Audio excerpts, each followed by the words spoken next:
Back in your life. This is another episode of Bottle Kill TV. Welcome. We are back in the man cave. It feels like a little while since we've been in the man cave. Although I feel like I say that every episode. Every episode.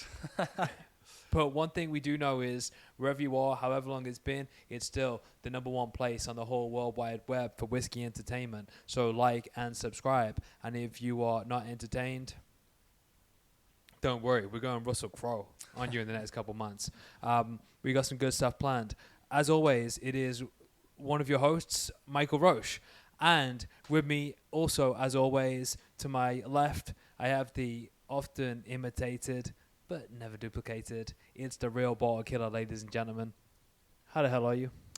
Doing good, thanks, Michael. Pleased to be back. I hope everyone has got a nice dram there to join us today.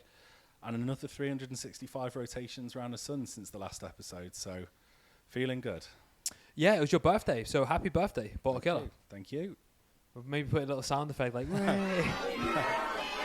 fantastic. So we actually had a great little birthday, didn't we? Went out to town, went out to Hawksmoor. It was great. But let's get straight in. Let's get straight into the episode. Today, we're going in with the OP.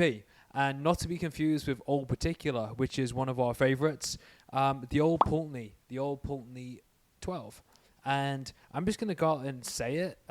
This is probably my favorite 40% whiskey out there right now. Definitely. One of the best on a supermarket shelf, isn't it? Yeah, good point, because you just jogged my memory. The reason we picked this episode and picked the Old Pulteney 12, one, because I love it, but we met somebody out on your birthday night out, and we were talking about the channel, and he was like... Basically, we were lobbying for subscribers. We were lobbying for subscribers, and if you're watching, fantastic, because what we said was, I said, well, for a lot of people, a lot of whiskey channels out there, it's about special releases. It's about the real sort of like cast strength. You've already kind of know what you're looking for, and you're looking for opinions off experts. What I think is good today with the Old Pulteney is, and for this guy that we met in the hole in the wall, forgive me, I don't remember his name, but it was about, well, if we go into a supermarket and we want to do a bit better than just your famous grouse, than the White and Mackays, than the Bells. What do you go for? What do you go for? Everyone kind of knows Glenfiddich. A lot of people that are intimidated by the Freud. Yeah. They've had a bad experience with that first taste of the Freud and not adapted their palates for the medicinal note. What could I buy? What could I buy that's interesting that I'm going to enjoy, which is reasonably priced? So Old Pulteney 12, I think, falls into every category. £26, you're usually paying for it when it's on discount, whether it's Nectar Points, Morrison Points, or Amazon. It's fantastic, and just straight away, tick it off. The reason I love Old Pulteney so much is the nose. It's a beautiful nose. I think as well, just on the supermarket shelf kind of stuff, is you've seen the bottle. For most people, it's not going to be as recognisable as, like you say, a Glenfiddich. And I think a lot of people, if they're interested in whiskey, the natural place for them to sort of start taking that journey further is going to be the supermarket. And it's great now. I feel like all supermarkets have got a much better range of single malts now, which is, fantastic. But choice can be a little bit overwhelming when you're going from, like you say, spending maybe under £20 into the kind of 25 to 30 bracket and beyond, which is what makes Old Pulteney such a great place to start, because you will feel the difference in quality. Like, you'll know that you're drinking a really good single malt. It's not going to hit you in the pocket so much, but then it's kind of like, it's almost a gateway to like bigger and better things. Yeah, and I've got a mate, Sprago. Shout out Sprago. He's one of those people that every now and then likes to buy himself a bottle of whiskey. If he's got a project he's going to be working on for 3 days, I like to be like, I'm going to be on my own working, so what I'll do is I'll get a nice little bottle of whiskey to accompany me. And if you can do a little bit different to some of the ones that it's all the evolution. It's all what we call the whiskey journey. And I think that the next step, if you can see it for the £26, I think this is the best, like pound for pound, as good as you're going to get. Pound for pound, number one. Shouting on your nose. This is just my favorite. I just every time I smell Old Pulteney, it just takes me back to when we visited Oban. It's like a coastal town on Scotland, and you're looking out over the loch or whatever it is, or the sea, and you can see the mountains in the background. It's beautiful. It just takes you back to the coast. It's just got that or even you know, when we were on the ferry over to Isla, and you go outside and you're getting slapped in the face with that like maritime wind and the sea spray. It just takes you there. It's like, you know, cost of living crisis. If you can't afford to go on holiday this year, just go Morrison's, get yourself an old Pulteney and just smell this and close your eyes. Visualization, baby, because it really does take you there. It unlocks something. It's so good. It's such a joy. It's a genuine joy to smell. Yeah, it's beautiful. I think, you know, the nose is definitely the best element of this whiskey, of the experience. Fantastic, you know, classic bourbon oak cask kind of flavors. Just had a little sip there, so like beyond the nose, it hits kind of sweet. There's honey there, orchard fruit, so kind of like your soft apple flavors, pears. But then it's kind of like complemented by this saltiness, this brine that cuts through it. Neither one overpowers. They're very well integrated, and it's that combination of sweet and savory flavors. Really lovely whiskey. Oak coming through in the finish, some nice spices, kind of medium to long. But yeah, just what a beautiful start to finish, a beautiful, beautiful whiskey. And if you're watching this as a beginner, I don't know how you would have searched onto this video. Maybe we'll give it like a saucy title to get you. But it's we did an episode. We this is the second time we're recording this episode. We forgot to record it. The first press record on the camera. That someone didn't press record. So what we did is the first time we left the dram in the glass for 12 minutes. So what they say is for every year the whiskey is aged, that you should leave it in the glass for a minute. So we left it in 10 minutes, and actually it was smoother the first time we had it. We've kind of just thrown this in the glass, probably about 3-4 minutes, 5 minutes, and we went straight in, and it's actually not as smooth as it was when we did it. So here's another little like beginner's tip.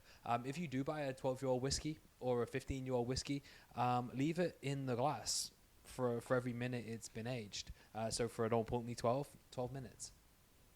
Or put it next to the oven, as Dave would say. Do you get the extra like it's not as settled I do, as it was previously? Yeah, definitely. I think, you know, obviously, even at room temperature, just leaving it for that kind of 10-12 minutes, some of the ethanols would have, you know, evaporated slightly, and it's just kind of like, you know, come up to temperature in the glass. But yeah, you're right. Definitely, it was smoother. But still, I mean, it's a smooth whiskey. It's beautiful, and one of those things that I think is my favorite at the moment. And you made a good point before, which is, you know, my favorite is the bourbon casks. Yeah. You know, and just the point that you made before about, you know, the sherry casks and the PX casks, they've become more popular. They've become more in vogue. Red wine casks are very in vogue at the moment. Rum casks, but for me, it's the classic bourbon cask. You just can't beat the oaky flavors mixed with the brine and the sea salt. Yeah. It's just such a delight, and it's incredibly smooth, and it's smooth on the front. What else are you getting? Well, I think like I said, you know, in the palate you got those kind of sweet flavors coming through, the honeys, the finish you got the spices. It's very honeyed, isn't it? Oaky. I think the salt kind of, the brine, the salt hits you on the palate, and in the finish you got like more kind of like white pepper, slightly dry in spices, but yeah. And I'd also recommend this because in my local, there's a lot of people that really love the Jack Daniel's honeyed version, of the Jim Beam honey. And actually, this has got honey, but it's light years ahead of the Jack Daniel's and the Jim Beam. If you like that honey, that sweetness of a whiskey, leave this on your tongue for a couple of seconds, and you're getting that honey flavor. So yeah, you're getting the same reason why you like the Jack Daniel's honey. It's actually a way better way to do it. Oh, 100%. Yeah, Jack Daniel's honey is like way too sweet for me.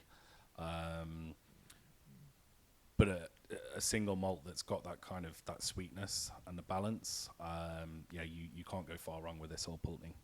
So Yeah, I think you know, there's if you're gonna go in the supermarket, and we should actually do an episode where we go into a supermarket and we kind of we need to break it down. I don't want to be one of those. You know, have you seen these fitness influencers now, and they just go and like hammer everything in get like barred from Tesco.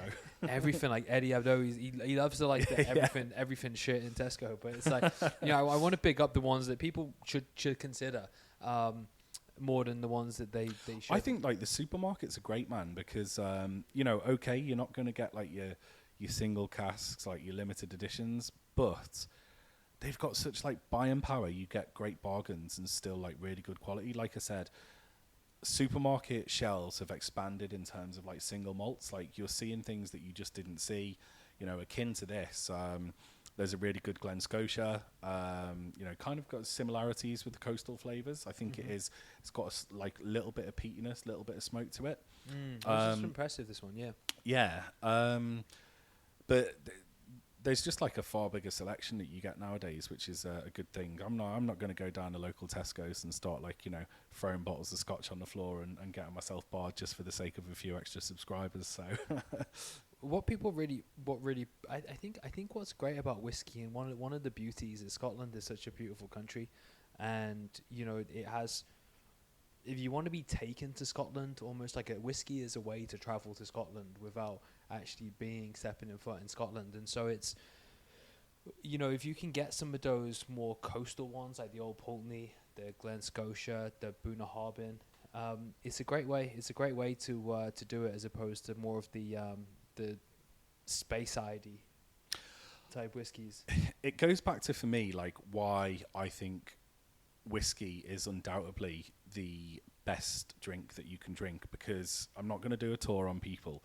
It's made from the same 3 raw ingredients, but it's so different depending on, you know, where it's matured, like the distillation process.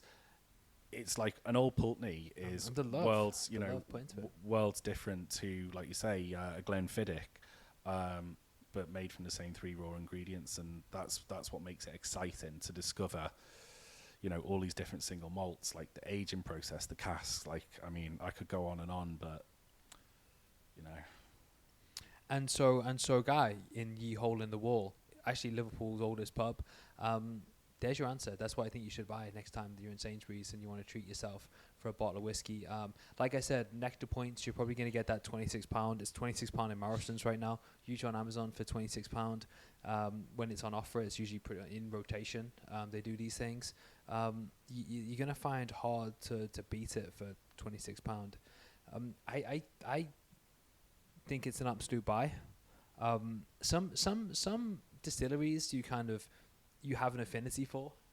I think it's because we have a friend Tim, who's like he's from that local area. I don't know if Old Pulteney is actually a town or a I think area I think just a brand name. Or yeah, I think so. I think the area where it is Wick, I'm sure. But we'll get Tim on an episode. He can clear it up for us. And of course, we've got because of our love for Old Pulteney, we found a single cask. I think it's an 11-year-old. Cask strength 64.2%, and it is Spanish oak, beautiful colour. One that we're going to be popping on a future episode. So, like we say, like, subscribe, come back for more. If you enjoyed the Old Pulteney 12, wait until you see that one. Yeah. Well, one step at a time. Okay, great. Well, I've had a great time. Old Pulteney's a buy. Bottle Killer, and take them out. Absolutely. Really enjoyed. Thanks for taking us back to that. It's been a couple of years since I've had the Old Pulteney 12, but it's absolutely phenomenal whiskey in terms of is it a buy. For me, one of the best supermarket shelf drams that you can get. Certainly top 3, if not top 1. Absolute buy. Thanks for joining us. And do come back for more whiskey content on Bottle Kill TV. See you next time. Pow. Pow.